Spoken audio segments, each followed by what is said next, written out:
چوری چوری ہے، ایک بازار سے کرتا ہے، ایک مسجد کے محراب سے کرتا ہے۔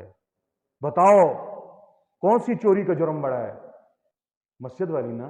ایک آدمی جھوٹ بولتا ہے بازار میں، ایک مسجد میں بولتا ہے، گناہ کس کا زیادہ ہے؟ مسجد میں۔ ایک آدمی نماز گھر میں پڑھتا ہے، دکان میں پڑھتا ہے، اور ایک آ کر مسجد میں پڑھتا ہے، کس کا ثواب زیادہ ہے؟ ایک آدمی عام مسجد میں نہیں پڑھتا، جامعہ مسجد میں پڑھتا ہے، کس کا ثواب زیادہ ہے؟ اور ایک آدمی عام مسجد جامعہ مسجد میں نہیں پڑھتا، مسجد نبوی میں پڑھتا ہے، کس کا ثواب زیادہ ہے؟ ایک آدمی مسجد نبی میں نہیں، مسجد حرام میں بیت اللہ کے سائے میں پڑھتا ہے، کس کا ثواب زیادہ ہے؟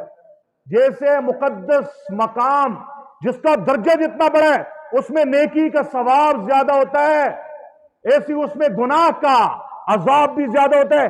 ٹھیک اسی طریقے سے فضیلت والے اوقات میں، عظمت والے زمانے میں نیکی بڑھ جاتی ہے تو گناہ کا وبال بھی بڑھ جاتا ہے۔ تو حضور نے بتایا نا کہ شعبان کے مہینے میں ایک نیکی کا ثواب 700 گنا بڑھ جاتا ہے۔ تو کانوں کی کھڑکیاں کھول کے سنیں، یہاں مہینہ نہیں ہے، اس مہینے میں ایک گناہ 700 گنا بڑھ جائے گا۔ جہاں پہ 1 روپیہ دینے کا ثواب 700 گنا بڑھے گا، وہاں پہ ایک چوری کا وبال اور سزا بھی 700 گنا بڑھ جائے گی۔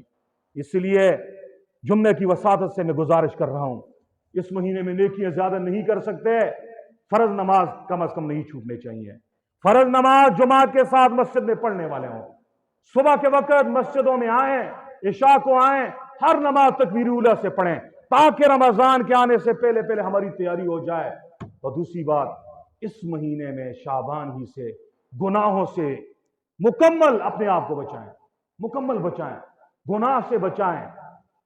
دکاندار دکان میں بیٹھے ہوئے جھوٹ سے بچیں، کم ناپ تول سے بچیں، 2 نمبر چیز بیچنے سے بچیں، فراڈ سے بچیں، اس طرح راستے پہ جاتے ہوئے بدنظری سے بچیں، اس طرح گالم گلوچ سے بچیں، اس طرح جو ہے نا ہر قسم کی چھوٹی بڑی نافرمانی سے اپنے آپ کو بچائیں۔ اگر خدا نہ خواستہ گناہ ہو جائے فوراً توبہ کر لیں تاکہ رمضان آنے پر ہم صاف ستھرے ہو کر رمضان کا استقبال کریں۔